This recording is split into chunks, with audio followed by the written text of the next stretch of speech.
Glucose is a kind of sugar which is main source of energy for every living cell.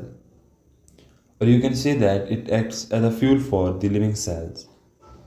The food we eat in our daily lives contain carbohydrates. These carbohydrates are hydrolyzed by our body and a resultant product glucose is formed, which serves as a source of energy then. Where glucose is necessary for the normal metabolism, there it must be present within the adequate levels as variation in the normal levels may cause various abnormalities.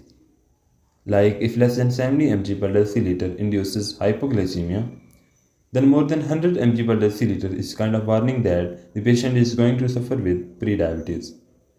And when it exceeds then 125 mg per deciliter, it indicates the presence of metabolic disorder diabetes. However, there is a natural way of regulating it by the hormone secreted by pancreas, insulin, which helps in the regulation of blood glucose levels. In its procedure, we may require following components: alcoholic swabs for disinfecting the sample taking region, lancet for pricking the edge of finger, test strip, and glucometer. Clean the required side with alcoholic swab, prick the finger lobe with the lancet, and place the drop of blood on the edge of test strip.